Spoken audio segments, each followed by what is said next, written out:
everybody, this is Blake Cross EXE. Real G42, what's up, guys? And this is part 2 of the Castlevania Netflix blog. It's been, a year. Yeah, over a year. I think last one came out in July last year, didn't it? Did it? Yeah. I thought it was Halloween thing. Yeah, I thought so too. I was checking the timestamps from the last video we uploaded. It was in July. And we uploaded like right after we watched it, so, you know, it's been a while. So. Uncle Crow still kind of needs to calm down. Yeah. He's got a stick. Oh yes, okay, before we go in... Spoilers. Yeah, spoilers. Fair disclaimer, I mean, in case it wasn't obvious, Season 2 review kind of deal. Spoilers. You didn't watch the first season or second season, go watch them. Fair warning. Spoilers. It's ginger ale. Calm down. Alright, 3, 2, 1. Okay, anyone cares about spoilers going? Time's up. It's too late. Okay, let's go. Alright, so, like last time, I'm going to let you start with what you got on this one. Okay. I didn't rewatch the last one before going into this one. Right. But I felt like there was a little less action in the main group's part, but that was okay because there was a lot more like character building for them. Yes. It was, I don't want to say it was what I expected because that kind of sounds bad. It was what I wanted it to be. Is the best way I think I can put it. It's what I wanted it to be. From good storytelling and all that. Yeah, like just from a baseline of what you should do the story, it did pretty well in my opinion. It gave us some form of continuation, it gave us a form of closure. That last scene in Alucard's room broke me a little bit inside. I'm just gonna say, I hadn't said that to you yet, or yeah, that was... You talking about after all said and done, or do you mean the fight with Dracula? Like, the fight when he's like, my boy. Yeah. Yeah, that was heavy. I'm sorry, it's just every time someone says my boy, I can only see the king from Zelda CGI, my boy. But yeah, I get what you mean. We'll get to the heavier stuff here in a little bit, but continuing on. I kind of wish they had done a little bit more with the vampire generals. That would probably be my main gripe. Yeah. And let's just all face it, as soon as Carmilla showed up, everyone knew she was going to be a villain. Oh, yes. Like a antagonist of everybody, so let's just cover that here and now. That was happening. Literally everything I've ever seen Carmilla in, she has been a traitor of some sort. She has been the treacherous one. The only exception being Fate Grand Order. Like, but that's the exception in a lot of cases. Yes, but I mean, even if Fate Extella, like, because Elizabeth Bathory is Carmilla, and she ended up screwing everything up for everybody.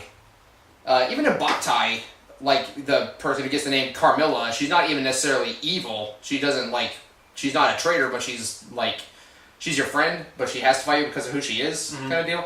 But before I go on that rabbit hole, let's not get in on that tangent. That'll never stop. Yeah.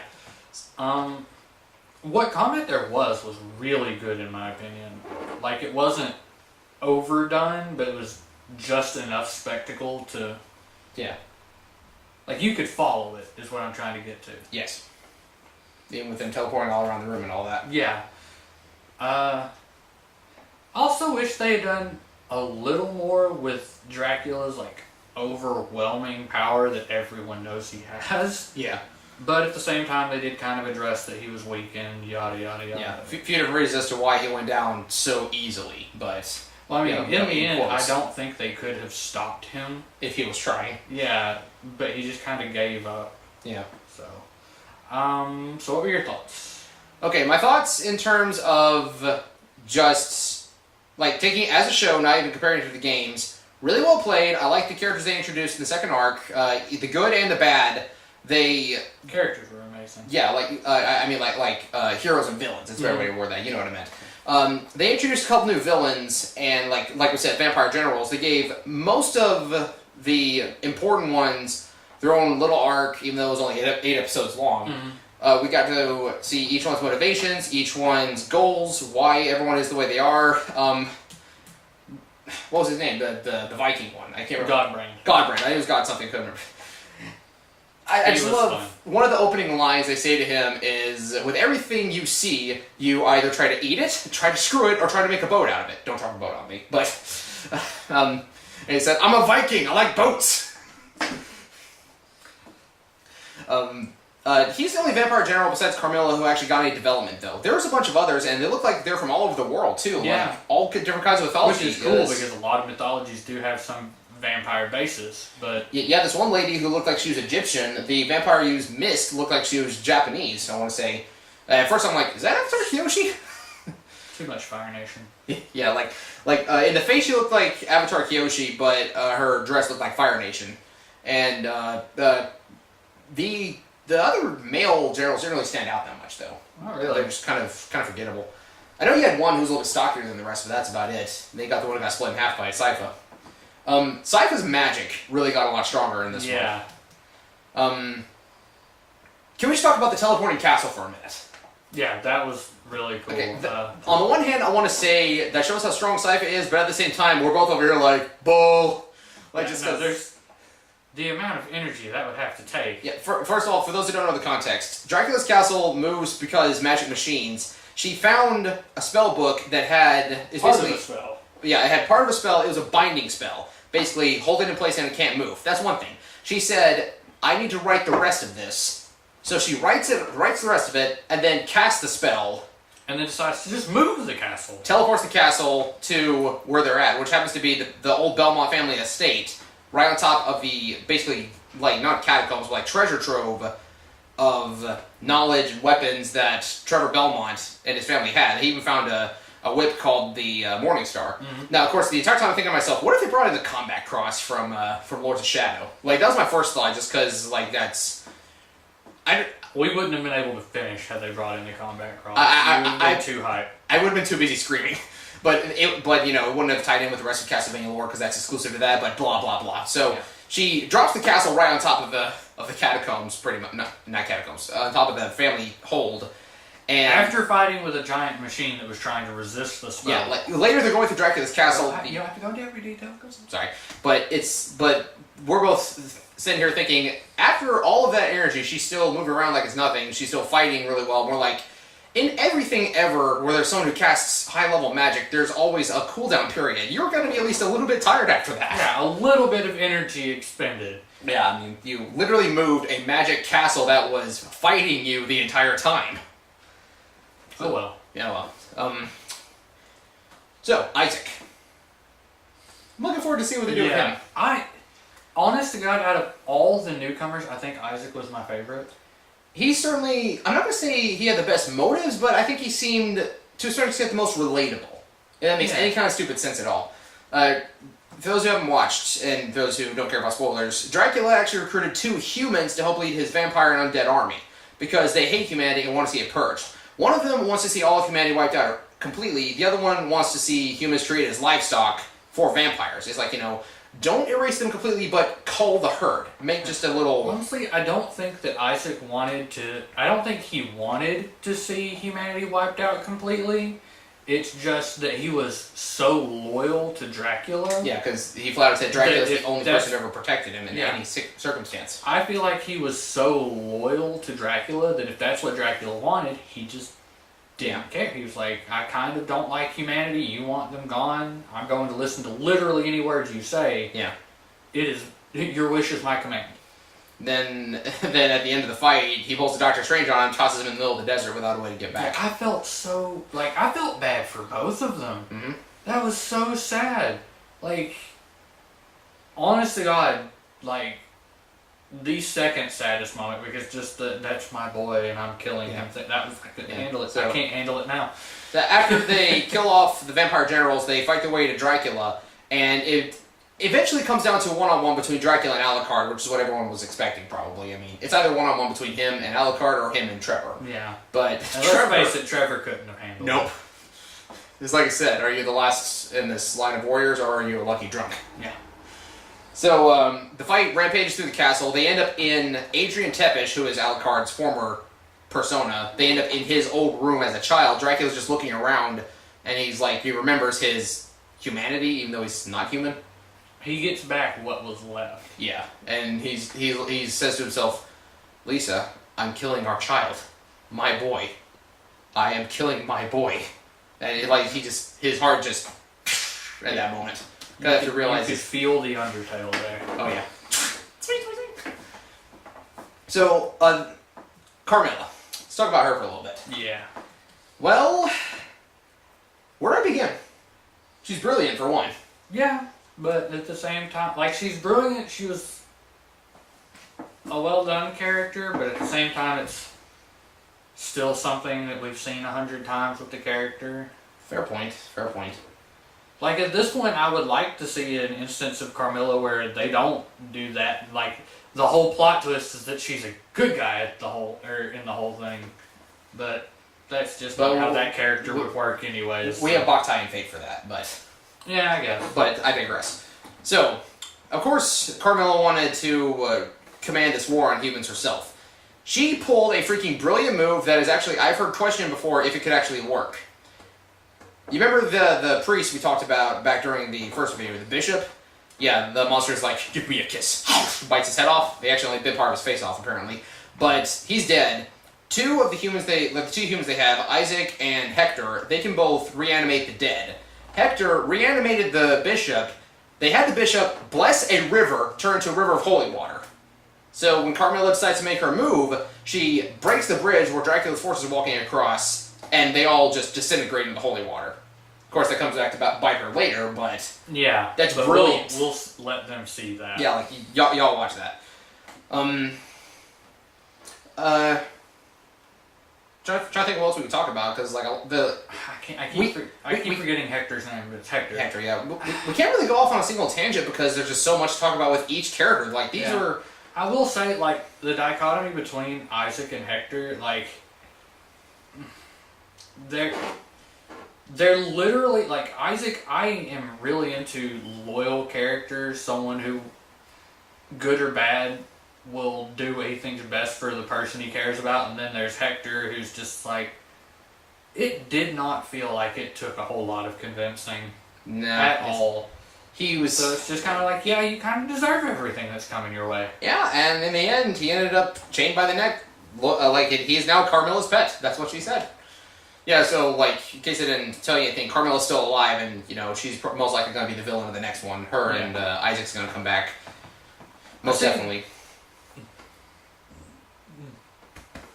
Whew. Sorry. Yeah. But, yeah, I see them kind of, like...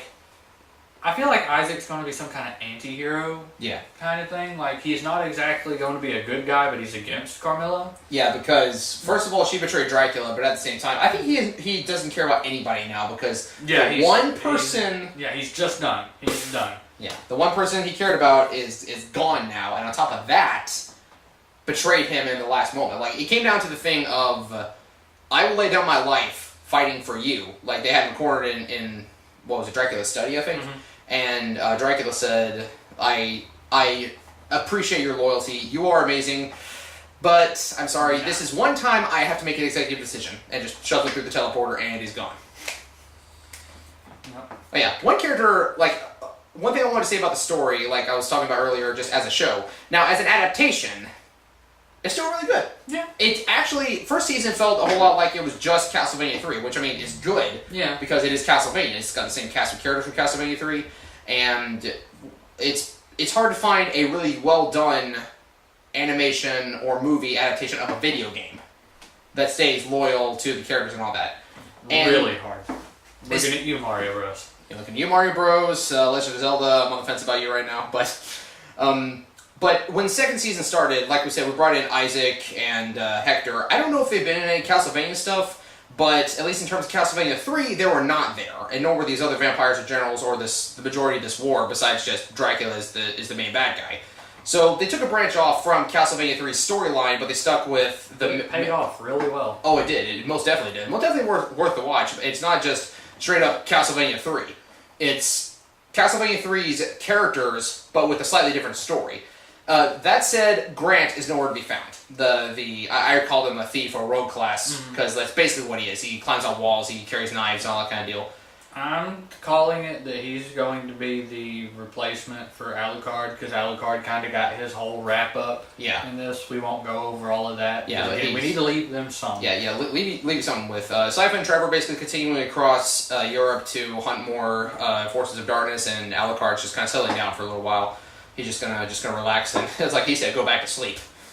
So yeah, Trevor's probably gonna show up, or not Trevor, Grant. So do you think he's gonna look more like he did in Castlevania 3, or do you think he's gonna look like his Lords of Shadow variant, where he's like a mummy? I don't know. We'll find out. I still don't know what was up or not. So, I don't know when the next season's going to come out. If I had to give it a time frame, probably about the same time next year, or maybe the beginning of 2020. Yeah. Well, with Hellsinger Bridge, you know, wrapping coming, up, with it wrapping up, this would be a really nice thing to have.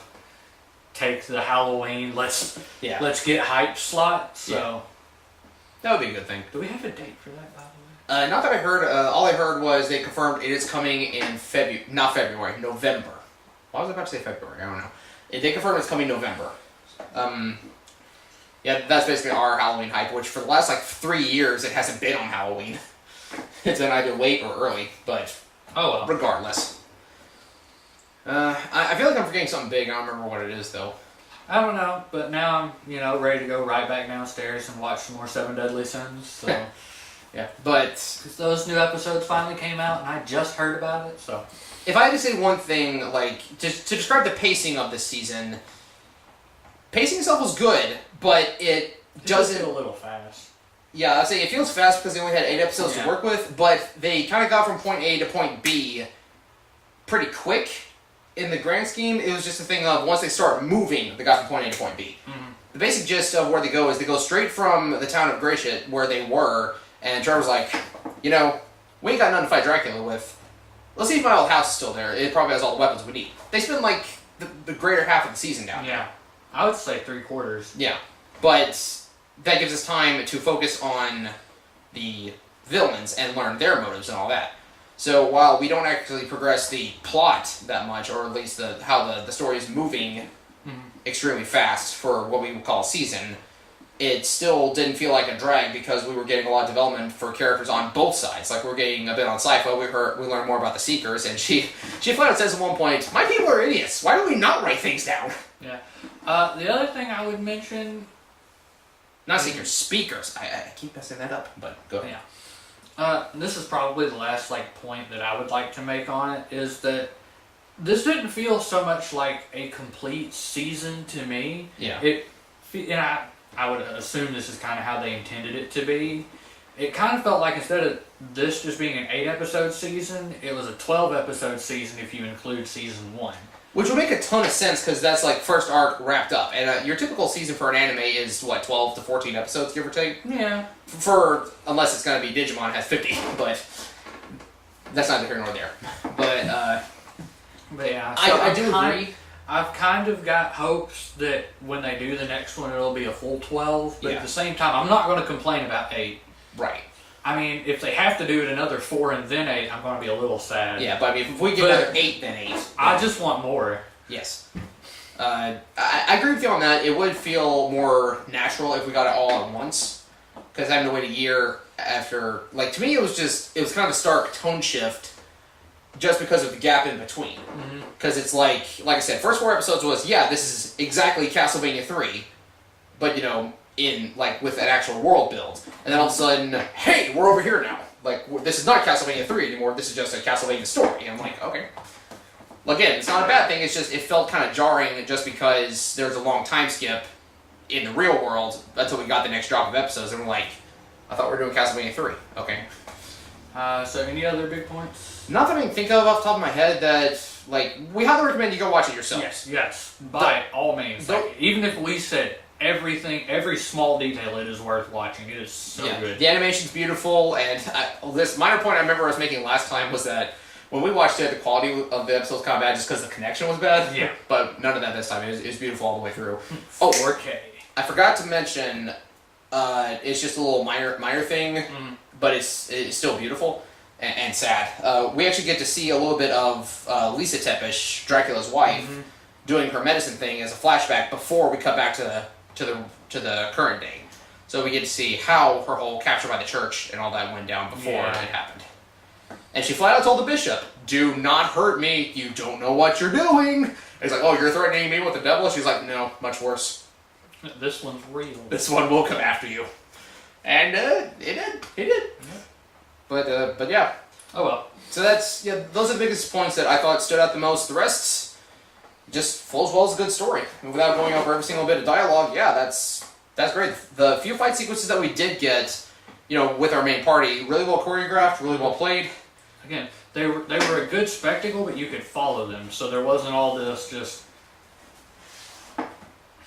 how to put it, just useless time where you couldn't really see what was going on. Right.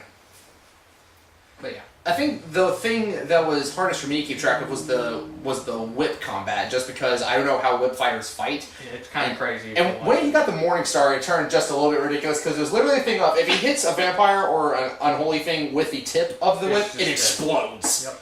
Not, it cracks in half, it explodes, literally. It looks like Osmosis Jones when Drax just pokes out Cell, it just, his face just swells up and blows up like a balloon. Well, so that's pretty much all I got.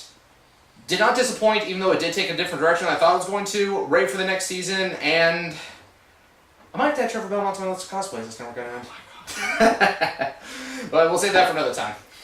Well, thank you all so much for watching. This has been Blade Cross EXE. And Ryoji42. Part of Flash and Blades Productions, and tune in next time with the next vlog we're going to do, which I don't know what that is yet.